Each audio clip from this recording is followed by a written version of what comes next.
Ici Jean-Dominique Leduc, bienvenue au 13e épisode du balado Entre deux cases. Aujourd'hui, je m'entretiens avec Jimmy Beaulieu, figure incontournable de la bande dessinée québécoise, à la fois auteur, enseignant, éditeur, chroniqueur et ancien libraire. Il publie ces jours-ci Jardin des complexes aux éditions Nouvelle Adresse. Jimmy Beaulieu, salut! Salut, Dominique. Tout d'abord, Jimmy, très, très heureux d'avoir, premièrement, de te recevoir à l'émission, mais surtout d'avoir pu te lire quelques jours avant la parution de ton tout nouvel album Jardin des complexes, publié aux éditions Nouvelle Adresse. Donc, il y a beaucoup, beaucoup à dire sur cet album-là, mais tout d'abord, félicitations. Et je ne parle pas d'un retour, hein, parce que Jimmy Beaulieu, depuis le rôle de composition en 2016, a publié au bas mot une dizaine de colosses. Donc, on ne peut pas vraiment dire que tu n'étais pas là. C'est un retour sur, disons, la scène officielle, le vrai monde du livre. Là. Mais oui, dans le réseau. Je n'ai pas arrêté 2 secondes quand même. Oui, bien justement, et d'ailleurs, bon, à l'époque, Rôle de composition 2016 est paru aux éditions Mécanique Générale, qui alors était pilotées par Renaud Plante. Mm-hmm. Et donc, tu reviens avec un nouvel album, encore une fois, donc, chez un nouvel éditeur, Nouvelle Adresse, ouais. Structure éditoriale copilotée par Renaud Plante. Voilà. Alors, ce projet-là de Jardin des complexes, qui arrive, en tout cas, tu as vraiment gardé le secret parce que c'est comme une nouvelle qui nous est tombée du ciel, nous, simples mortels. Okay. Tu travaillais sur ce projet-là depuis quand? Ah, mon Dieu, mais il y a mettons, et comédie sentimentale pornographique et À la faveur de la nuit et rôle de composition. C'était ce projet-là, en fait. C'est qu'à chaque fois, je présentais comme un projet qui était comme des agglomérations d'histoires courtes, tout ça. Puis là, quand l'éditeur acceptait, je faisais comme « Ah, fuck it, je vais faire comme ce qu'on appelle un framing device. Je vais juste choisir des histoires avec les mêmes personnages, puis je vais organiser ça pour que ce soit, disons, un vrai livre, entre guillemets. » Puis là, je me suis dit « Ouais, mais ça dénature un peu mes histoires quand je fais ça. Tu sais, ça les tord un peu pour donner un confort de lecture, disons, au public. Tu sais. Puis à un moment donné, j'étais rendu à me dire comme non, je vais les laisser tels quels. Je les ai retravaillés énormément, mais pas dans le but d'en faire quelque chose de plus comme pré-mâché. Tu sais. Je les ai retravaillés dans le respect de la manière dont elles sont sorties. Donc, ça fait probablement 10-12 ans que j'ai des morceaux de ce bouquin-là que je veux porter, en tout cas, à publication. Puis c'est ça, c'est finalement dans les 3 dernières années que ça a été beaucoup plus actif. Là. Puis un cutting room floor, encore là, un anglicisme, mais assez impressionnant. Il y a beaucoup de trucs qui sont pas dedans. C'est vraiment une sélection très, très serrée d'histoires qui ont un rapport entre elles, qui se parlent. En fait, je pense qu'on peut utiliser le terme retour dans la structure même du livre. Et tu viens de l'expliquer, en fait, pour moi, Jimmy,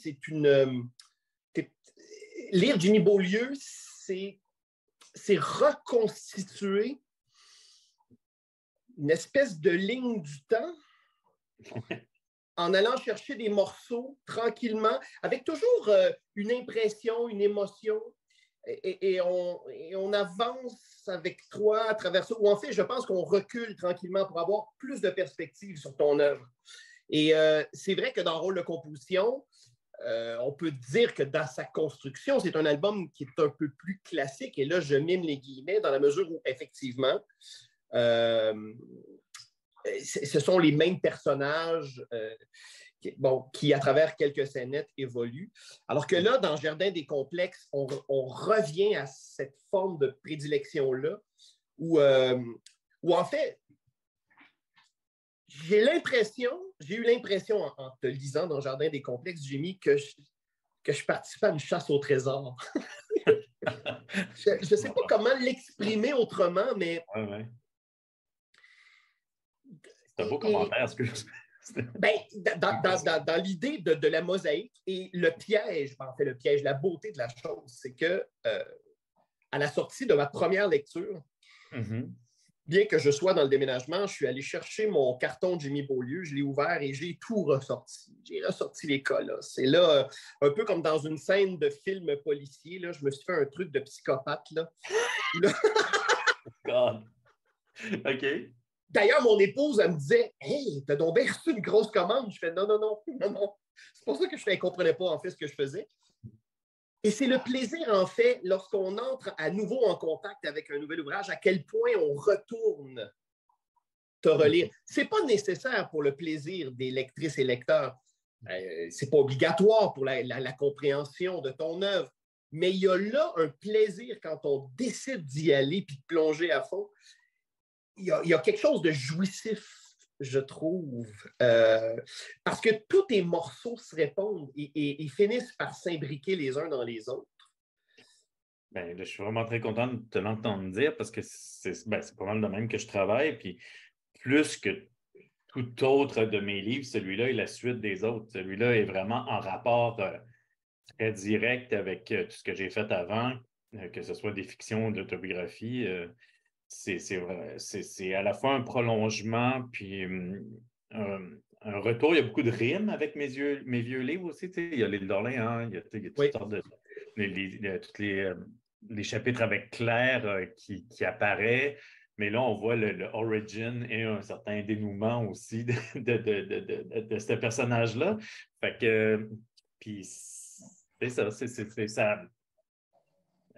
Effectivement, je compte sur le fait que les gens se souviennent un peu de mes autres livres, puis qui vont aussi les mettre en perspective. Mais en même temps, je ne compte pas là-dessus comme à 100%. Mais ça peut très bien être le premier livre de moi qu'on lit aussi, je pense. Mais... Ben, en fait, oui. En fait, n'importe quel de tes livres peuvent tout à fait constituer le premier livre de Jimmy Beaulieu qu'on lit. C'est ça la beauté de la chose.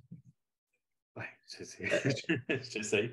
Mais c'est ça, en travaillant le matériau de ce qu'on vit, c'est un peu ça. On n'arrive pas à tout raconter d'une shot. Puis juste, après avoir envoyé ce livre-là à l'impression, je me suis dit comme, ah oui, je fais énormément allusion à telle chose. Puis là, ben, je pourrais faire une histoire avec ça. Puis ah oui, un gros moment Eureka. Puis là, ben, ça va être pour le prochain, ça va être pour...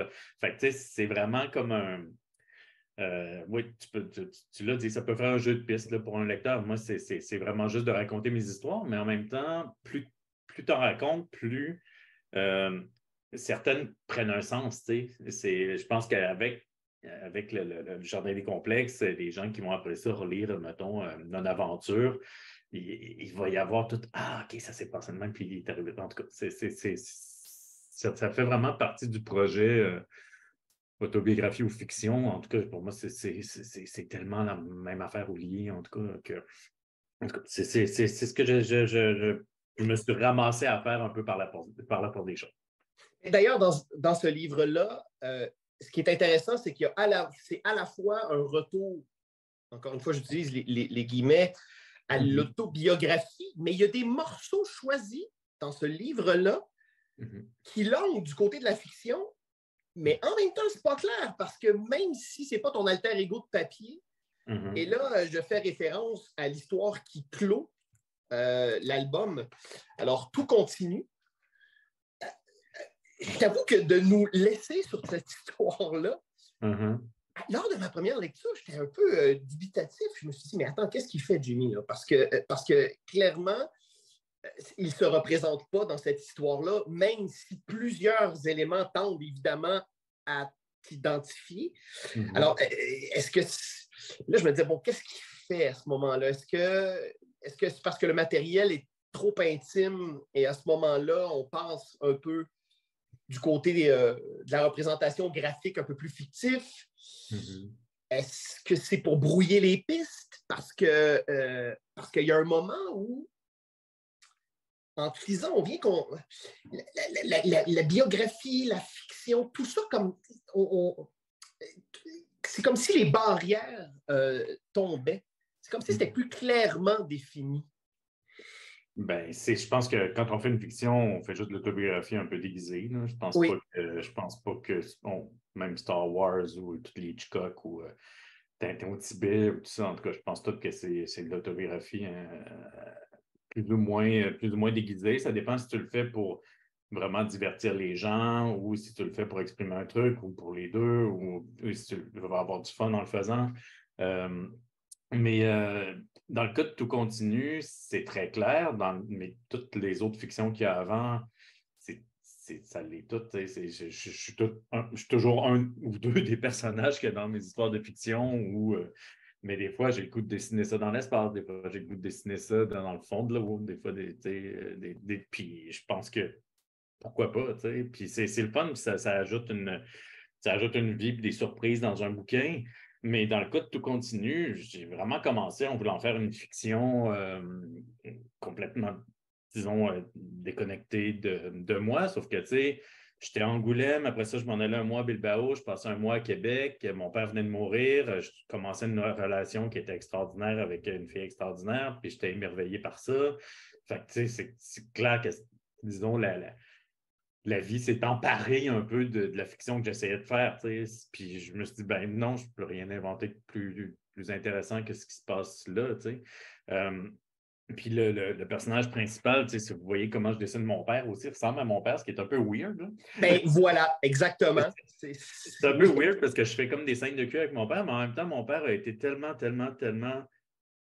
malheureux amoureusement que c'était comme un cadeau d'y donner en fiction une histoire d'amour aussi belle que celle que je suis en train de vivre à ce moment-là.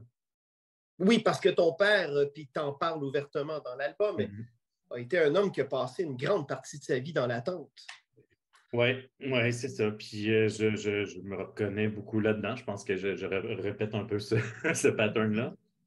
Puis je voulais comme parler de ça, exorciser ça. Là, puis je parle beaucoup, je parle beaucoup de la coupure versus la réparation. Tu sais, je pense que dans deux histoires, je reviens un peu là-dessus, sur ce truc-là, que l'air du temps a tendance à aller plus vers la coupure, vers le capitalisme, c'est-à-dire, tu sais, une fois que la relation ne marche plus avec quelqu'un, ben, on le jette instantanément. Puis moi, ben, je sais pas, j'ai pas le training pour ça, j'ai pas été entraîné pour ça. Tu sais, avec mon père qui voulait toujours comme réparer dans le vide parce que ça marche pas de même non plus. Tu sais, ni un ni l'autre fonctionne. Tu sais. Mais cette position-là, m'interpelle beaucoup, en tout cas, puis je voulais que ça fasse partie du livre. Parce que c'est un livre qui parle du refus de l'abdication. Il y a un moment dans l'album où tu parles que ton père, il n'y a pas de cause perdue quand il réparait un véhicule. Mm-hmm. Et j'ai trouvé ça... Excuse-moi, je suis un peu ému. J'ai trouvé ça... Juste quand tu as mentionné Tout continue, j'étais sur le bord de pleurer tantôt.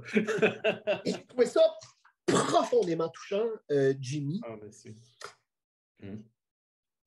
Puis sans nous faire la morale, parce que tu ne le fais pas, Dieu merci, mais c'est un rappel. Et pour moi, l'art, c'est ça aussi. L'art, c'est de nous insuffler l'espoir, la beauté, la tolérance, l'ouverture. On est à des années-lumière du consumérisme qui est en train de tout brûler. Et donc, je pense que c'est le... En tout cas, moi, comme lecteur, j'ai trouvé là le thème central de ton album. Un homme, un humain qui refuse d'abdiquer, peu importe ce à quoi il fait face. Et je pense qu'on a besoin de ça aujourd'hui. Parce que tu faisais allusion aux gens qui consomment des relations comme on consomme des objets. Au final, c'est ça. C'est qu'on a tous une date de péremption et la vie nous le rappelle constamment, à tous les jours, dans tout ce qu'on fait. Et j'ai même trouvé, en quelque part, Jimmy, pour moi, c'est un album militant. C'est-à-dire que c'est un album qui fait contre-pied à l'époque dans laquelle on vit. Et tu sais, prendre le temps de lire, c'est en soi à résister. Mm-hmm. Et, et en ce sens, ton jardin des complexes, est un album,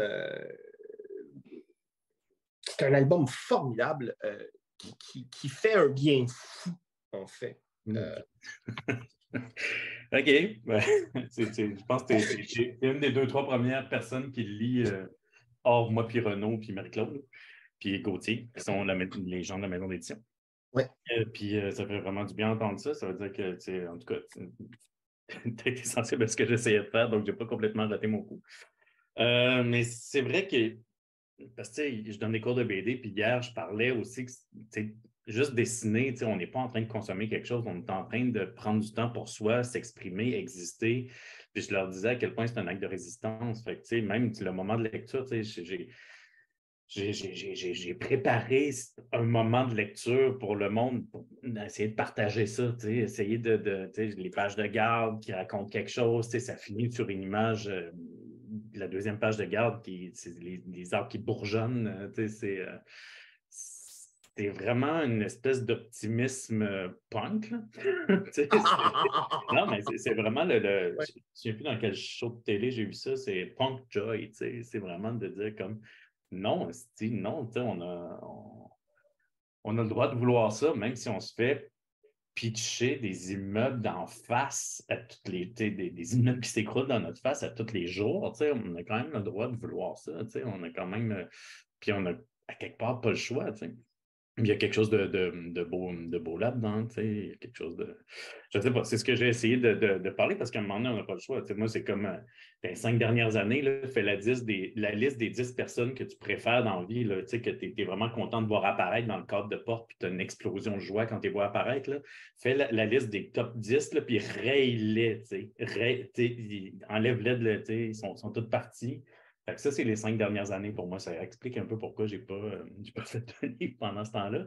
Mais c'est ça, vouloir continuer, vouloir que ça.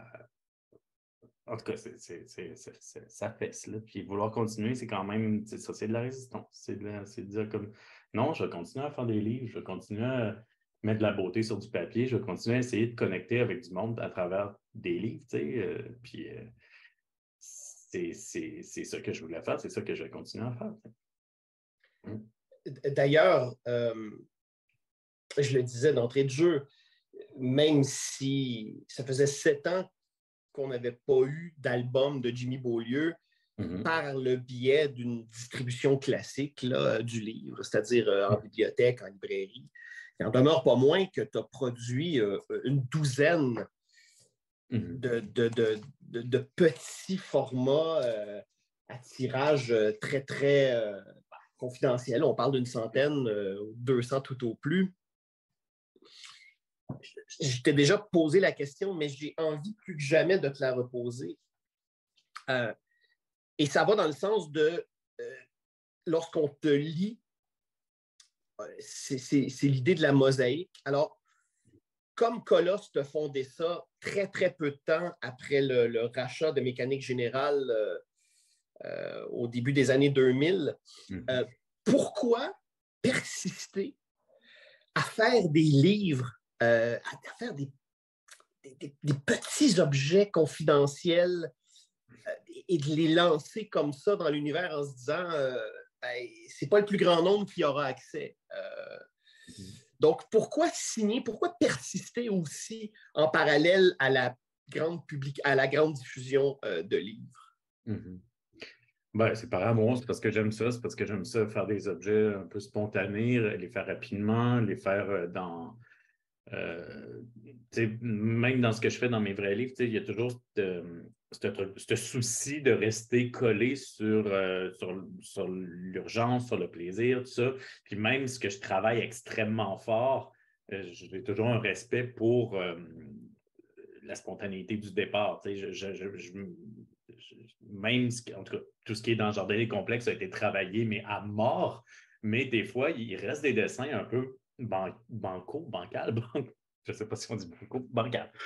Il reste des dessins un peu weird parce que c'est ce que j'ai à dire, c'est ce que j'ai à proposer, c'est mon ton. T'sais. Donc, c'est à peu près normal que j'aime ça, essayer des trucs, avoir des impulsions. puis dire que, ah oui, je vais faire ça, je vais faire un recueil des phrases que je dis dans mon cours, puis ça va être Ah rapide, oui. de même, à moitié réfléchi, puis je le sors, puis je vais mettre une BD à travers ça qui va être à contrebande, qu'on va s'apercevoir du lien entre les deux à toute fin. Ça.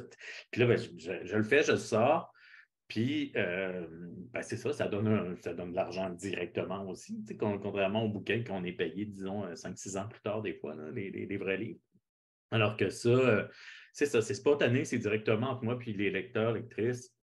Puis c'est juste le fun, puis ça permet, c'est moins de pression aussi, parce que si tu sors un livre en couleur cartonné avec plein d'exemplaires, puis que ça ne rejoint pas son public, c'est assez catastrophique. Alors que si tu fais un fanzine fucké que tu proposes juste au monde qui aime déjà ce que tu fais, fait que ça va, c'est moins.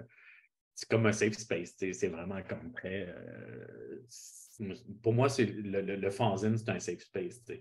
Alors qu'envoyer un vrai livre dans le vrai monde, c'est extrêmement vulnérable, puis ça peut être très, très, très attaqué, puis ça fesse. En tout cas, je ne te cacherai pas que la réception de rôle de composition était extrêmement glaciale, puis ça m'a vraiment fessé dedans. Ça explique peut-être Ouais. pourquoi je me suis autant réfugié dans le fanzine. Je dis, OK, mais ça, c'est mon monde, c'est le monde qui me comprend, c'est le monde avec qui j'échange, puis je partage, puis c'est correct. Puis avant de retourner faire un vrai gros livre, là, j'étais comme, wow, j'ai des blessures à penser avant d'y retourner. D'ailleurs, puisque tu en parles, enfonçons un peu la porte. Rôle de composition paru chez Mécanique Générale en 2016, à l'époque sous la direction de Renaud Plante. Moi, personnellement, j'ai pas du tout saisi cette espèce de réception étrange. Ouais. Alors que moi, c'est un livre que j'ai profondément apprécié. Et je me souviens qu'à l'époque, j'avais écrit un article dans le Journal de Montréal sur ton livre. Et mon Dieu que j'avais pas fait l'unanimité. J'avais reçu des courriels, des courriels de bêtises. Mon Dieu. Okay. C'est pas la première et c'est pas la dernière fois que j'en reçois. Okay. Mais c'est ça, donc j'ai pas compris. Puis en même temps, en réfléchissant sur ton travail, sur ton corpus, je me dis que peut-être qu'une des raisons de ça, c'est que te lire, c'est nécessairement s'impliquer. Et que, encore une fois, on vient à une époque consumériste où les médias sociaux vont nous dire « Ah, ça, c'est très, très bon, lis ça, c'est formidable. » Là, ben, tout le monde lit la même affaire, tout le monde mange la même affaire. Et on dirait que le sens critique se perd au fil du temps parce que tout le monde entre dans une espèce de fil, tout ça. Puis j'ai l'impression moi, que les gens ont pas... en tout cas, ils n'ont nécessairement pas lu le même album que j'ai lu. Ça, c'est sûr et certain. En même temps, on ne peut pas contrôler la réception d'un livre. Hein. Une œuvre d'art, à partir du moment qu'on la lance dans le monde, ça ne nous appartient plus. Mais comment on se remet de ça, Jimmy, d'une réception comme ça? Parce que c'est une prise de risque là, de ton éditeur de l'époque. Un beau livre couleur comme ça, cartonné, grand format. Écoute, je ne sais vraiment pas. Je n'ai pas lu. J'ai lu peut-être 3 critiques mauvaises de ce livre. Ben, je lis à peu près pas mes critiques, je ne lis pas mes entrevues, je ne lis pas les mémoires de maîtrise sur mon travail, je ne lis pas ça. T'sais. Fait que c'est pas de mes affaires, disons. C'est pas que je méprise ça ou que je suis contre ça, c'est pas de mes affaires, puis moi je m'en mêle, mieux je me porte.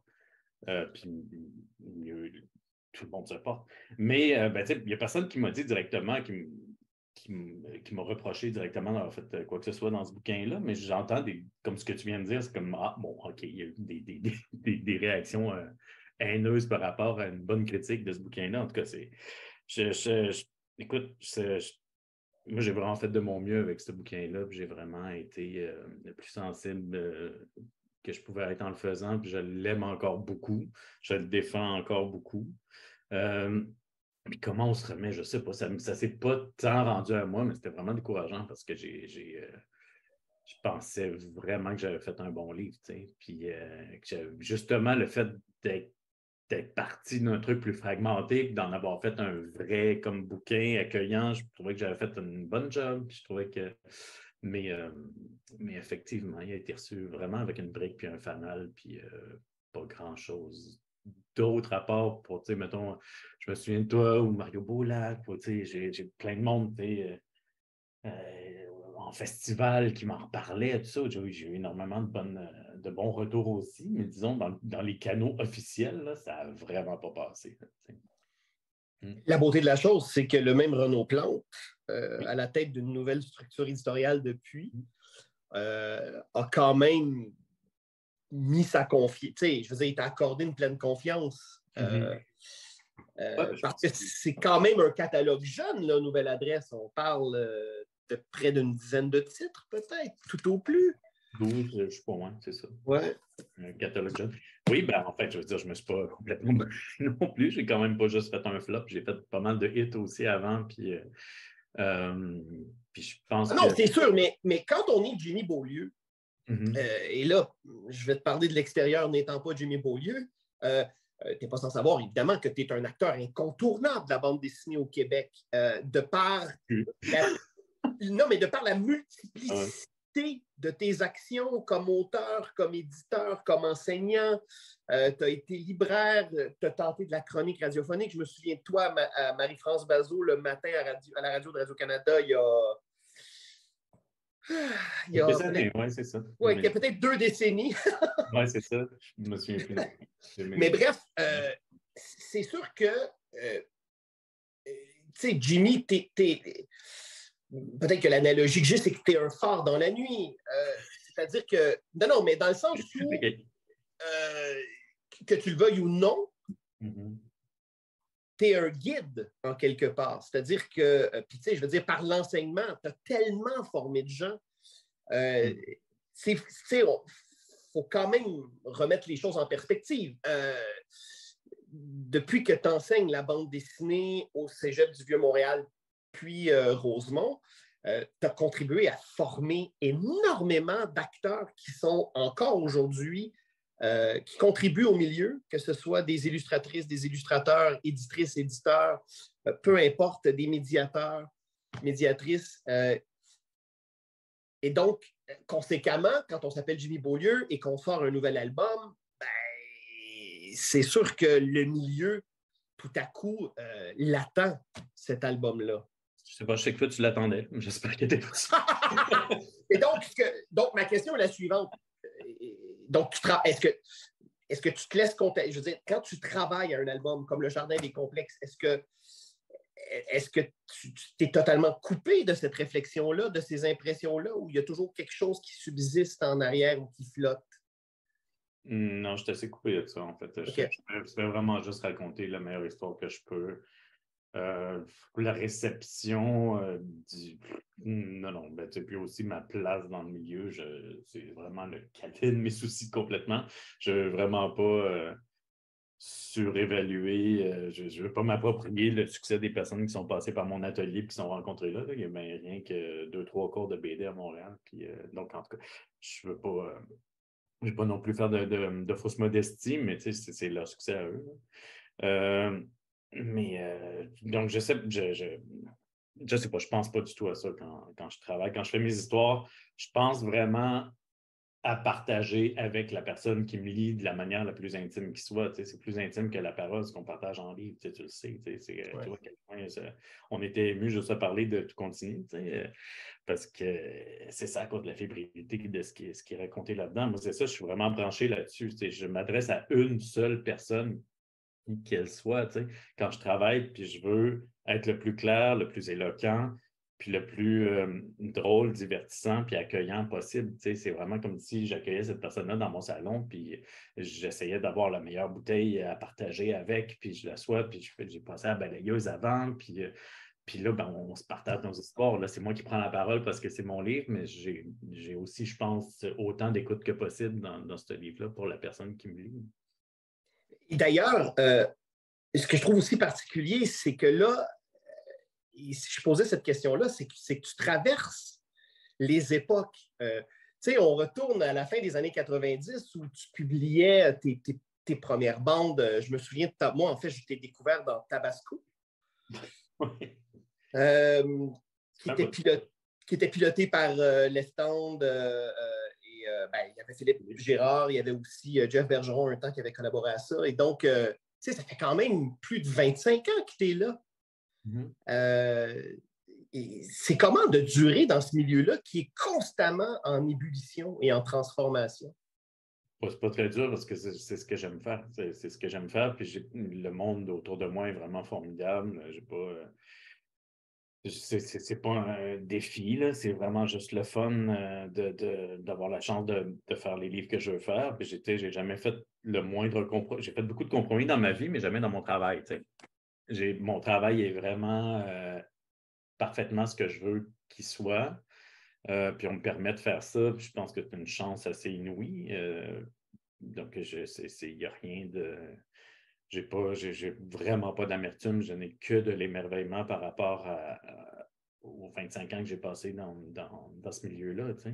Je suis vraiment juste reconnaissant qu'on me laisse, même si mon avant-dernier livre a fait un flop assez monumental, qu'on me laisse de continuer à faire des livres qui coûtent un peu cher quand même. Il coûte 38 $ mon livre. Là, Et est-ce que, justement, de côtoyer comme enseignant ouais. de jeunes autrices, de jeunes auteurs, j'imagine que ça contribue aussi à entretenir cet émerveillement-là et à se garder frais, à se garder, je ne sais pas, moins au centre de sa démarche, non? Ben oui, absolument. Je veux dire, quand la session commence, j'ai une gang de monde avec la peur parce que je leur dis, OK, on fait une histoire courte, gang, tout le monde fait son histoire courte, puis là, le monde, c'est comme, mon Dieu, mais c'est-tu con, ça va-tu être bon, ça va-tu, puis là, je cherche une idée, j'ai pas de bonne idée, puis non, regarde, commence, puis là, à un moment donné, vers le 2 tiers de la session, donc en ce moment à peu près, là, il reste comme 3-4 cours, ils ont le déclic. Là, ça se passe, là, c'est comme holy shit! Là, ils ont du fun, là, puis là, ils voient c'est quoi mettre en forme son chaos intérieur, puis de le partager, puis de le faire lire, puis de faire rire, émouvoir, tout ça, c'est vraiment comme quelque chose d'absolument magique, puis que personne ne nous demande de faire. Personne, on ne le fait pas pour qui que ce soit d'autre que soit, en tout cas au début. On parle de résistance, c'est vraiment de la fucking résistance que de se mettre au-dessus d'une table de dessin, passer du temps pour soi, puis pas se laisser distraire, puis faire de la beauté, dans un monde qui nous crache la laideur tout le temps au visage. Nous autres, écoute, je vais répondre en faisant de la beauté, si ça ne vous dérange pas. Ça fait vraiment quelque chose de magique. Puis à chaque session, il y a un moment où tu vois dans la classe, OK, il y a comme un tiers qui c'est un survivor, là, il y a un tiers qui a disparu, puis les 2 tiers font comme oh yeah! Là, ça se passe. Puis ils viennent d'ouvrir une porte sur quelque chose d'absolument magique parce que ça existe encore, les choses magiques. Puis c'est souvent ça, c'est souvent ce partage-là, cette connexion-là dans quelque chose de complètement abstrait qui est des petits dessins, puis du texte, puis du rythme. Alors que je ne sais pas, moi, c'est sûr que ça aide à me garder motivé peut-être, je ne sais pas, parce que l'argent n'aide pas à garder motivé, mais la motivation des autres autour de soi, puis le climat d'émulation, puis la confrérie, je ne sais pas, je vois d'autres milieux aller, puis ça a l'air pas mal plus comme compétition hargneuse que nous autres. Nous autres, c'est vraiment tout comme, on est tous donnés, on n'a rien à gagner, personne ici dans la pièce, fait qu'on s'aime bien qu'on se félicite quand on fait des beaux livres, puis je sais pas, je trouve qu'il y a une belle ambiance dans ce milieu-là comparé aux autres milieux que je regarde un peu de loin. Oui, ben, c'est l'idée de fabriquer de la beauté, hein? C'est ça, en fait. C'est ça qui vous unit. Puis la beauté de la chose, c'est que oui, tu enseignes, mais en même temps, il n'y a pas de hiérarchie. Il y a quelque chose d'assez démocratique. Et si je me permets de dire ça, c'est que j'ai lu ton extraordinaire colosse qui s'intitule « Vos 50 premières pages seront poches ». Et le sous-titre étant à peu près 30 choses que je répète en classe depuis 20 ans, ainsi que 10 dessins de lapin. Alors, déjà avec un titre et un sous-titre pareil, et moi j'ai adoré ce colosse-là, Jimmy, parce que, encore une fois, c'est sans concession, c'est généreux. C'est aussi, comment je pourrais dire, il y a beaucoup de douceur là-dedans. C'est comme une main tendue. Tu vois, moi qui ne fais pas de bande dessinée, moi, je me contente d'en lire et ça m'occupe largement. Je t'avoue qu'en lisant ça, Bon, j'ai pas envie de faire de la bande dessinée, mais j'ai eu envie d'écrire. J'ai été interpellé, j'ai eu envie, la création. Je suis sorti de là et je me suis dit, ah oui, mais quel bonheur de créer. Ben, j'ai fait ma job. Ben oui, exactement. Puis en plus, je veux dire, même si ça ne semble pas pédagogique du tout qu'un titre pareil, au contraire, Dieu sait que j'en ai lu des livres sur la bande dessinée, sur la méthodologie, sur la réflexion, puis tu sais, les Thierry Grostin de ce monde. Puis... Et là, mais le plaisir que j'ai eu, c'est complètement décomplexé, c'est champ gauche, puis en même temps, c'est direct. J'espère qu'un jour, il y aura plus que 100 personnes qui pourront lire cette petite plaquette aux éditions Colosse que je trouve très, très réjouissante. Tout comme d'ailleurs tes dessins de lapin.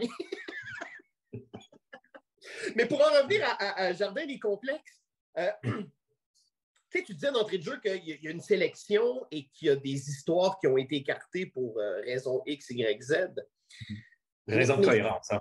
Il n'y a pas d'autre raison. C'est vraiment oui, des raisons de cohérence. Mais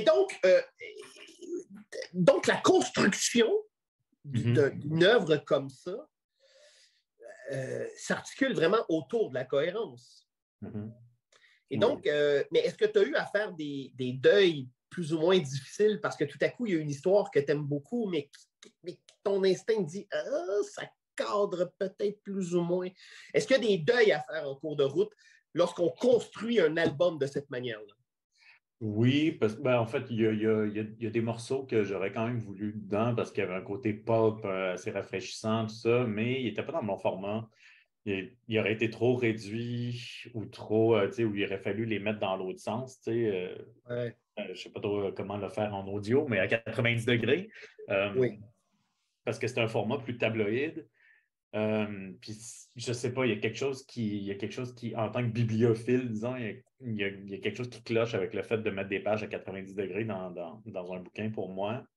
Il y a vraiment un nord, un sud, un est puis un ouest dans un livre. Puis zigonner avec ça, je ne le sentais pas. Fait qu'il y a peut-être, je sais pas, une douzaine de pages auxquelles je tiens puis qui ne sont pas dedans, mais qui vont être dans un autre projet. C'est juste ça. Je vais faire peut-être un tabloïd avec un moment donné. Je ne jette pas ces pages-là, mais. Ben non, j'espère bien. Non, c'est ça, mais il y a quelques regrets comme ça. Mais c'est ça, ouais. Ce sera pour un autre projet. Il n'y a rien qui. Il n'y a pas de gros regrets, non. Une autre chose aussi que une certaine constante qu'il y a dans tes albums, parfois c'est sous la forme de bande dessinée, parfois c'est juste sous la forme de prose. Mais dans ce cas-ci, ce qui clôt Jardin des complexes, dans la portion fantasy, où en fait tu contextualises chacun des morceaux choisis qui composent l'album. Je me souviens entre autres, c'est dans moins 22 degrés Celsius où ma voisine non, c'est dans ma voisine en maillot qui avait une petite histoire courte à la fin qui contextualise. Oui, Ouais, c'est vrai oui, voilà. C'est quoi? Donc, en même temps, quand on lit Jimmy Beaulieu est toujours très généreux et nous donne des clés de compréhension. Il ne nous laisse pas seuls, tu nous prends quand même un peu par la main.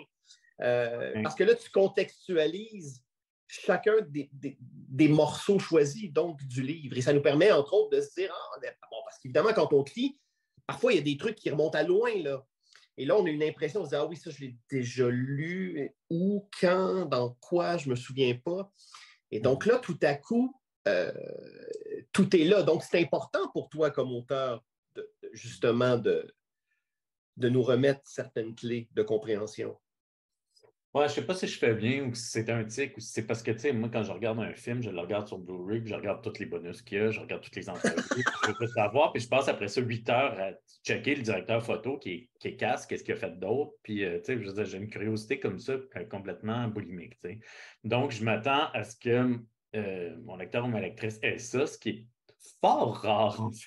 C'est pas... Donc, je ne sais pas si je fais bien, franchement, de faire ça, mais je peux un peu pas m'empêcher. J'ai fait ça aussi à la fin à la faveur de la nuit. Il y a comme toute une section comme ça où je contextualise les trucs. Des fois, tu sais, je trouve que j'ai été un peu loin à la fin de journée des complexes sur certains trucs, mais en même temps, ça ne me tentait vraiment pas que ce soit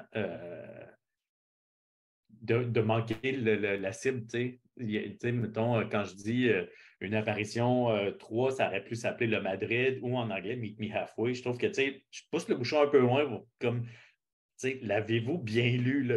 C'est comme ce que j'essaie de dire, là, tu sais. Puis il y a un peu un truc de même, je trouve ça un peu inélégant de faire ça, mais en même temps, je sais pas, c'est tellement plate quand ça fait patate ou, tu sais, je veux dire, on lit vite, puis on va pas, tu sais, on n'a pas toutes des manières de lire très attentives. Donc, je sais pas, je mets un peu plus de chance de mon bord pour ce côté-là. Pour la provenance des histoires, c'est vraiment juste une question de crédit puis une question de donner, rendre à César ce qui appartient à César. Puis plusieurs histoires là-dedans m'ont été commandées ou j'ai fait dans certains contextes d'activité comme un 24 heures, une résidence, des choses comme ça. Puis je veux comme juste créditer qui est responsable de l'existence de cette histoire-là. Mais après ça, je me suis mis à mettre 2-3 anecdotes, puis j'ai demandé à Renaud, c'est enrichissant ou c'était appauvrissant comme effet? Puis Renaud dit non, go for it. Puis je ne me suis pas empêché de parler un peu plus de ce qui comptait pour moi dans ces histoires-là, peut-être.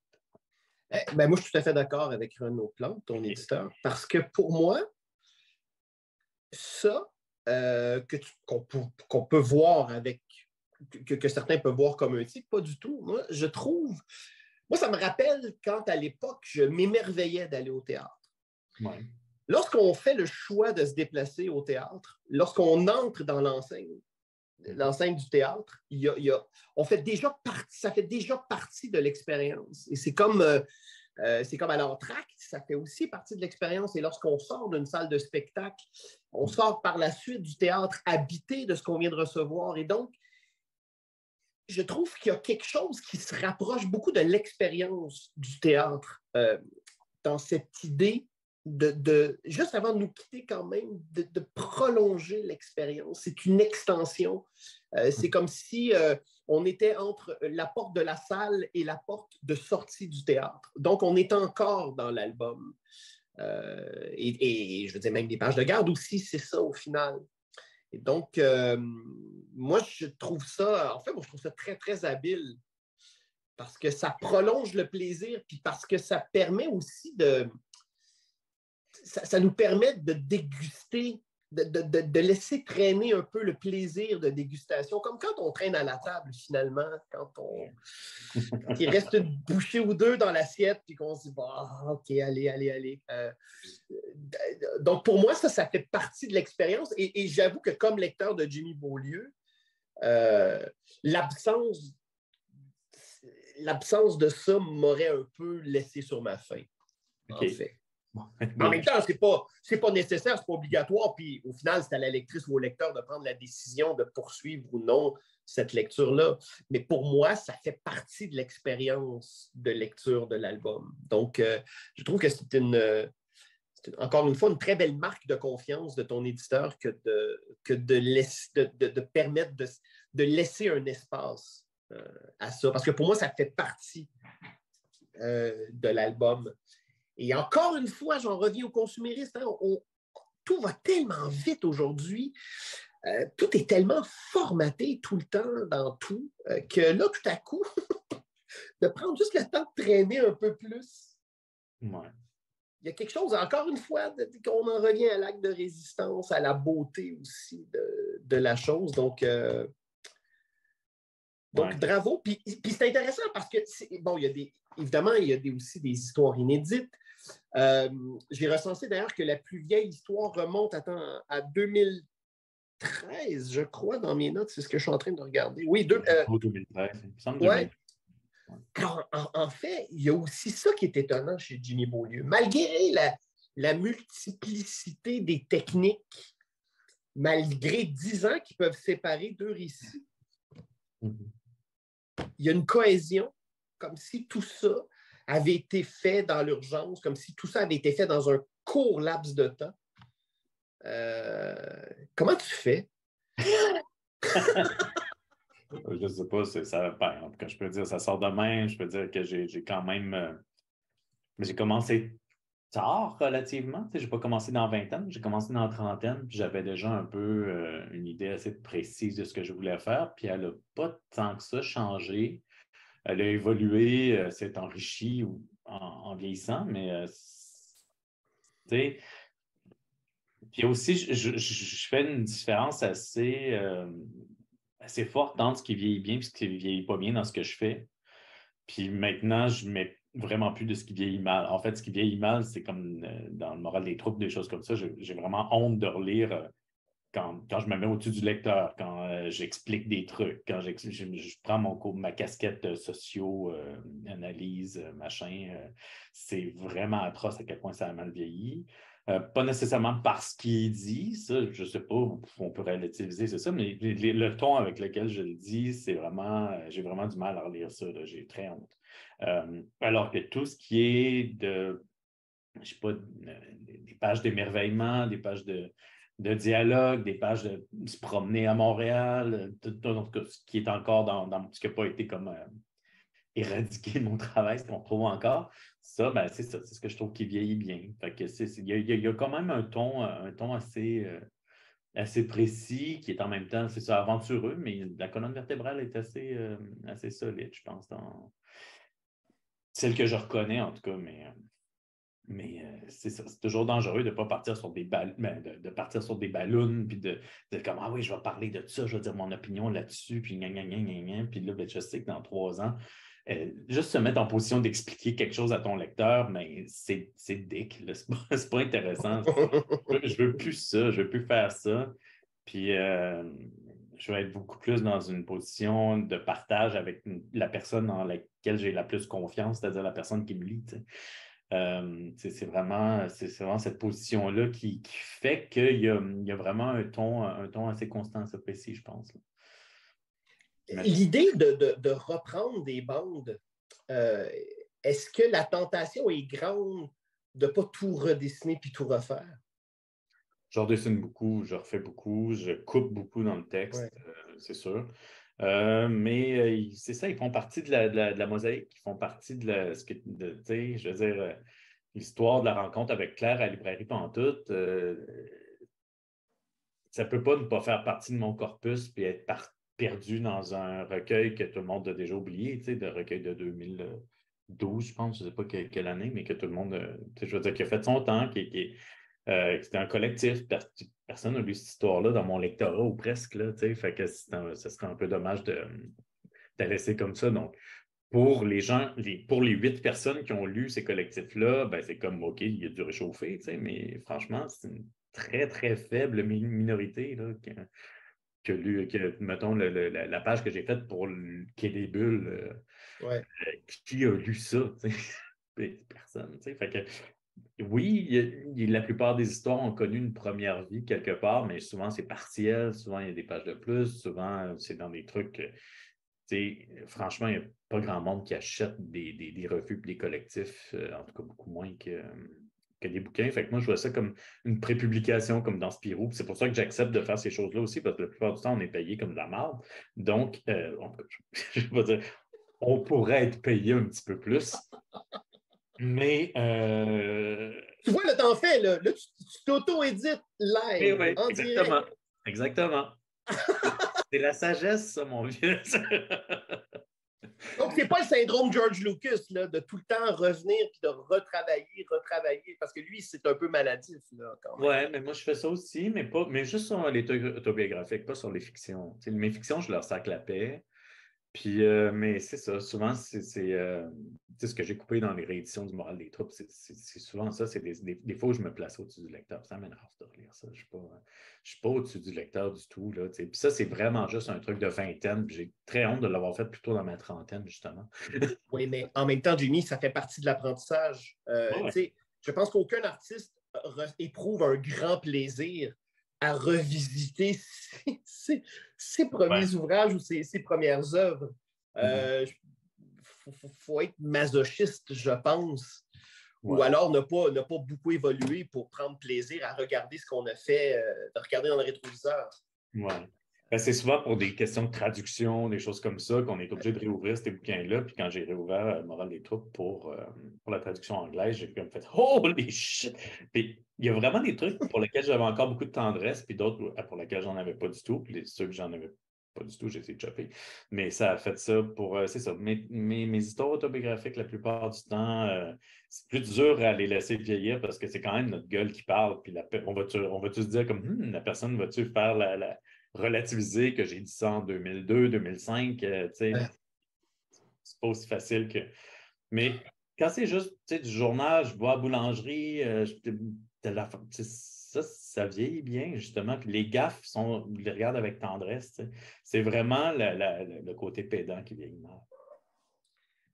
Il y a une histoire qui m'a particulièrement touché, qui est l'avant-dernière histoire dans Jardin des complexes, qui s'intitule Une apparition mai 2021. Mm-hmm. Parce que tu fais appel, et c'est là qu'on se rend compte, et c'est fou à quel point il y a un corpus, Jimmy Beaulieu. Et c'est par exemple quand tu fais appel à l'utilisation graphique de pastilles pour nous montrer l'évolution d'un personnage au fil du temps dans ton corpus. Ouais. Et je t'avoue que quand je suis tombé dans cette histoire-là, j'ai fait ah oui, mais quand même, ça fait un bail qu'on lit Jimmy Beaulieu et c'est formidable, ça. C'est à la fois inattendu et rafraîchissant, ce procédé-là, mais ça nous permet en même temps, justement, de prendre la pleine mesure de comment je pourrais dire, pas tant de la stratification de ton œuvre que de ton œuvre en tant que telle. Ça fait quand même plusieurs décennies que tu te racontes, ou en tout cas que tu racontes un pan de ta vie à travers ton œuvre. Et ces pastilles-là, c'est comme c'est un discret témoignage. Il y a quelque chose du fast-forward.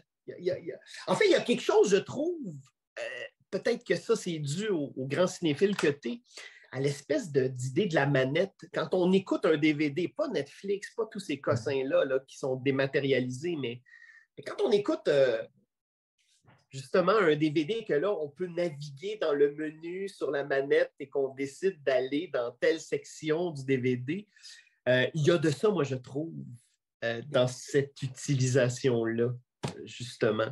Ben, je voulais comme pas que ça passe dans le beurre, que ces personnages-là, les lecteurs, lectrices les ont déjà côtoyés. Je voulais comme faire des repères, pas dire comme Félix, c'était lequel Félix déjà, là, puis Claire, puis ça, comme je me souviens plus comment j'ai appelé son fils, Colin. Ouais. Colin, c'était qui? Je pense pas que Colin avait le même nom dans le Moral des troupes, puis quelques plats, puis tout ça, mais en tout cas, ils sont là depuis le début, eux autres, ils ont toujours été là. Ils vont fort probablement toujours être là aussi, puis c'est ça, je voulais comme, avec ces médaillons-là, que ce poids-là passe pas dans le beurre, il y a vraiment une belle constance de ces personnages-là dans ma vie. Mais les médaillons viennent juste du bouquin, étonnamment, que de Jardin. Oui. Parce que j'aurais pu mettre des médaillons, j'aurais pu faire des pages de médaillons complètes avec d'autres histoires dans lesquelles ils apparaissent dans mes autres bouquins, mais là, je pense que c'est ça, je m'en suis comme tenu à ce qui était entre ces deux couvertures-là. Mais après, on peut étendre ça, comme tu sais, quand je parle de ma mère, de mon père, après ça, on peut les mettre en perspective avec comment je parle d'eux autres dans mes autres livres. Puis ça ajoute. Voilà. Oui, puis ça donne, je trouve, davantage de dimension à tes personnages. Puis bon, tu sais, l'île d'Orléans n'était pas dans une pastille, mais l'île d'Orléans, pour moi, c'est un personnage clé de ton œuvre. Ouais, c'est un lieu clé parce que puis il faut je pense qu'il faut avoir au moins passé un peu de temps à l'île d'Orléans pour comprendre aussi, pour saisir cette idée de ce que ça représente être un insulaire, tu sais. Et donc, l'île d'Orléans, pour moi, et c'est un personnage qui est revenu avec Jardin des complexes, c'est un personnage qui est revenu à l'avant-plan de ton œuvre. Et ça, moi, ça m'a beaucoup touché. Ouais.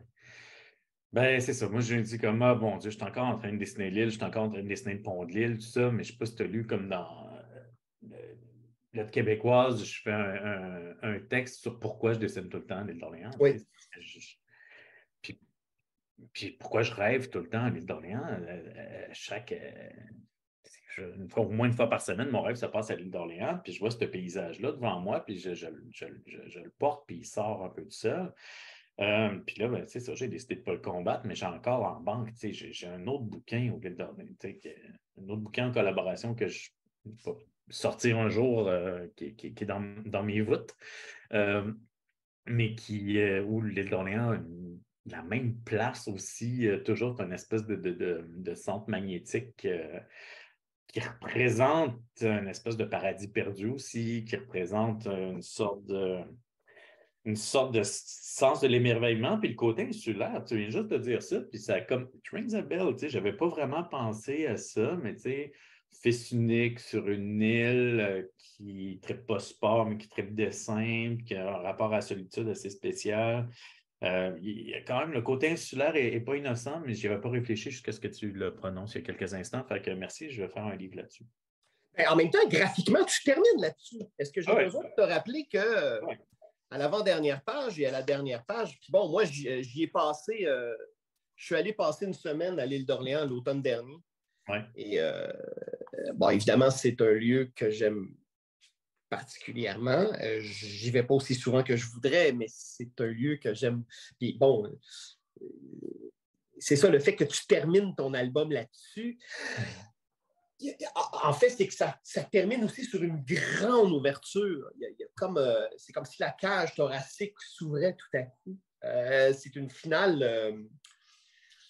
C'est une fin ouverte au sens propre comme au sens figuré, cet album-là aussi. Je ne sais pas. En tout cas, est-ce que j'ai de la misère à réagir à ça? Parce que en fait, ça veut dire que j'ai fait ma job, puis que tu as entendu ce que j'ai dit, puis ça m'émeut vraiment beaucoup, parce que c'est ça, c'est retour au centre, retour à l'origine, retour à l'ouverture. Puis mon origine, j'ai comme la chance inouïe que ce soit un cap qui donne sur un fleuve avec une chaîne de montagne, puis avec des nuages, puis cette espèce d'émerveillement-là que j'ai regardé ce paysage-là. Mise en contexte avec tous les deuils, puis toutes les pertes, puis tout ça, puis de revenir là, puis de dire, OK, ben ça, c'est une espèce de, on peut dire un rock bottom ou c'est un point d'ancrage. Un repère, pardon? C'est un ancrage, en fait. Oui, voilà, c'est ça. C'est un ancrage, puis de voir Québec aussi en même temps, en tout cas en même temps avec ce qui vient de se dire. Le haut de la dernière page, qui est une déclaration d'amour absolu infini. En tout cas, je ne sais pas à quel point ça paraît, mais c'est vraiment un truc qui est l'attitudiste. Il y a un engagement total vers la suite, vers le printemps. C'est bon que ce livre-là sorte au printemps. Après ça, on a la pâte à garde avec les bourgeons. Après, bon, explication qu'on veuille ou qu'on ne veuille pas des 2 pages de... Mais oui, c'est ça. Je pense que, en tout cas, ton retour confirme qu'au moins 2-3 personnes vont comprendre. Moi, je pense qu'intuitivement, il faut faire confiance aux lecteurs. Puis les gens qui décident de lire Jimmy Beaulieu, forcément, c'est des gens qui sont sensibles. Parce que c'est des gens qui décident délibérément de lire un album de bande dessinée qui ne correspond peut-être pas à l'image qu'on se fait du médium en 2023.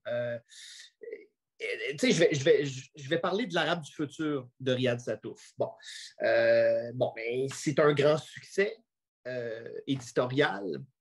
Et donc, les gens, là, ils sont en train de faire leur deuil de Riyad Sattouf, là, parce qu'il n'y en aura plus d'autres dans cette série-là. Mais les gens adhèrent à un format. Puis après, je ne suis pas en train de dire que ça n'a pas de qualité, l'Arabe du futur. Mais moi, je parle du sens de la formule. Et je pense que les gens, surtout en 2023, alors que là, on est à l'aube d'une récession, chaque dollar investi en culture est d'autant plus significatif. Et moi, je pense que les gens cherchent beaucoup à se réconforter dans la nourriture, dans les films, dans la lecture, peu importe ce que les gens consomment. Alors moi, les gens qui font délibérément le choix de te lire en 2023 et d'acheter Jardin des complexes et de prendre le 2-3 heures que ça prend à lire ce livre-là, Moi, j'ai confiance en ces lectrices et lecteurs-là qui viennent vers ton album parce qu'ils ont envie d'être touchés, parce qu'ils ont envie de lire différemment, ils ont envie de recevoir une œuvre différemment. Et tu sais, c'est hors des standards actuels.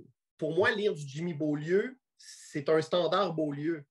Ouais. C'est-à-dire que c'est à la fois inattendu, mais en même temps, il y a aussi quelque chose qu'on retrouve à chaque album qu'on lit de toi. On revient dans un certain territoire. Donc, lire du Jimmy Beaulieu, pour moi, c'est à la fois accepter d'être ébloui, d'être étonné, d'être dérouté parfois, mais c'est aussi accepter qu'il y a un certain ancrage. Et donc, moi, je suis très, très curieux de voir comment les gens, pas autant que toi, évidemment, mais je suis quand même très, très curieux de voir comment les gens vont recevoir ton album. Parce que...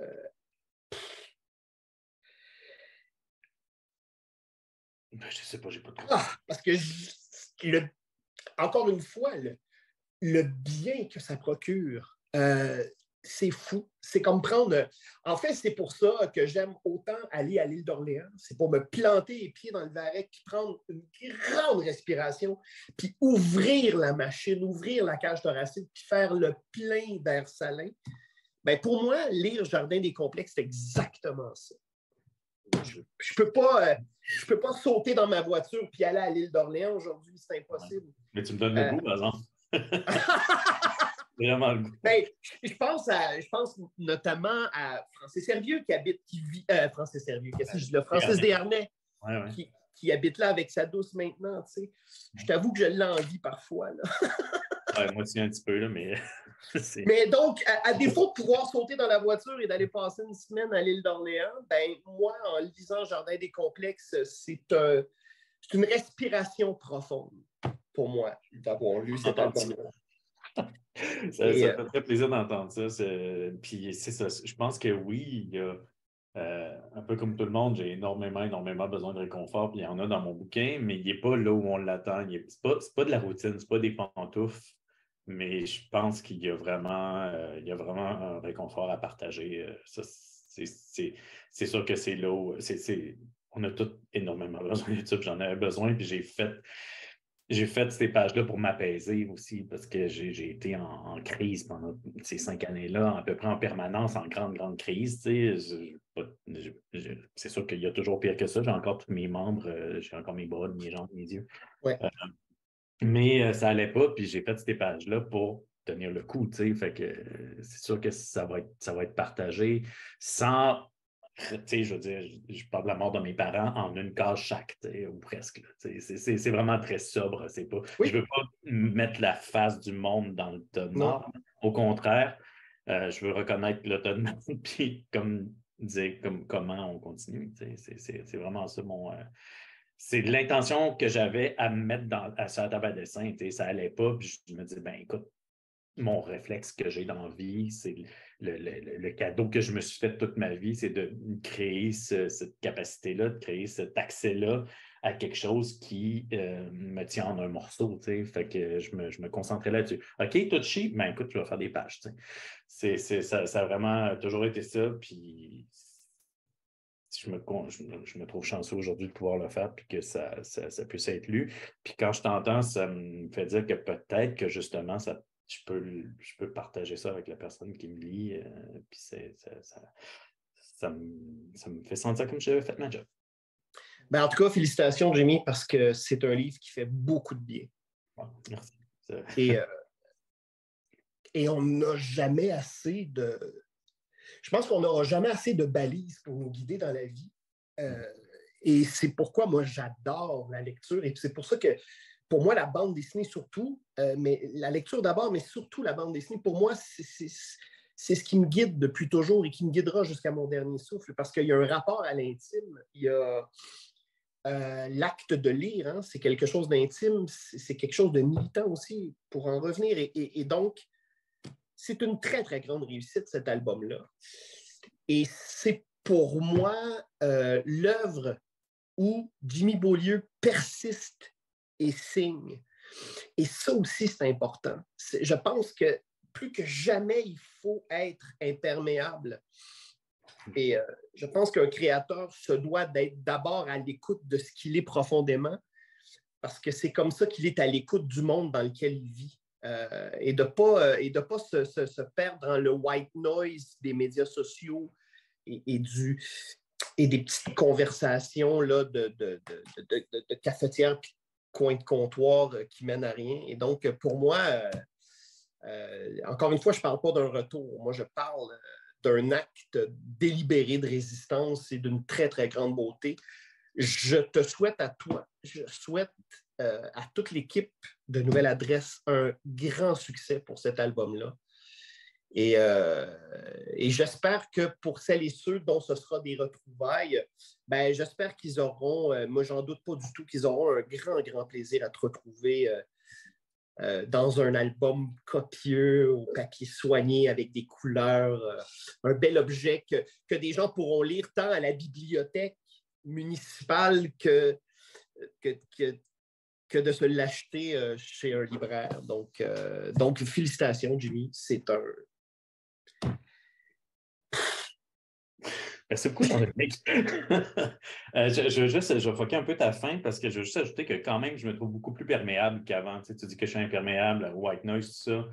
Je trouve que je prête attention, puis je suis curieux, puis j'écoute le white noise quand même aussi. Puis je pense que ça paraît peut-être pas au début du bouquin parce que c'est des plus vieilles histoires, mais ça paraît plus vers la fin que quand même il y a quelque chose de bon dans ce white noise là, puis que je l'écoute, puis que je suis puis en même temps, je me perds pas dedans. Oui, en fait, c'est ça. En fait, et ton commentaire est très juste. C'est qu'en fait, quand je dis que tu es imperméable, c'est que tu te laisses pas envahir, tu te laisses pas gagner par ça. Et je sais bien que la tentation parfois est grande, puis je le sens en quantité d'auteurs, d'autrices que je lis parfois. Je fais, oh, ça glisse un peu. Alors que chez toi, en même temps, tu es un vieux routard, tu sais ce que tu fais. Et c'est tout à ton honneur. Donc, bravo et merci pour ce livre auquel je souhaite une très, très longue vie, ainsi qu'à toi-même. Hein? Je vais essayer. Merci beaucoup pour tous ces compliments, puis désolé d'avoir fucké ta conclusion. Hey, pas du tout. Non. Il n'y a pas de... en fait, et on va se laisser là-dessus, un des grands enseignements que j'ai eu lors de ma formation à l'école de théâtre m'a été donné par Jean Dalmain, grand acteur français qui a joué avec Louis Jouvet, qui était pote avec Jean-Paul Sartre. Il faut quand même le faire. Là. Et moi, je l'ai eu il y a il y a près de 30 ans. Il était en fin de carrière comme enseignant. Et Jean Dalmain nous avait dit, c'est pas tout de savoir entrer en scène. Encore faut-il savoir en sortir. Ah oui. Et ça, pour un étudiant en école de théâtre de 20 ans, tu te dis, mais de quoi il parle, le vieux schnock? Mais mon Dieu, que c'est probablement le conseil le plus précieux qu'on m'a donné. Et donc, en ce sens, ne t'en fais pas. Tu n'as pas du tout foqué la sortie de scène. Au contraire, je pense que, comme dans ton album, tu l'as fait belle, la sortie de scène. Et encore une fois, je t'en remercie. Donc, merci, Jimmy, de ton temps. Et, merci du tien, Jean-Dominique. Et puis, au plaisir. Pour suivre Jimmy Beaulieu, rendez-vous au jimmybeaulieu.bigcartel.com. Indicatif sonore, Xavier Pinchot.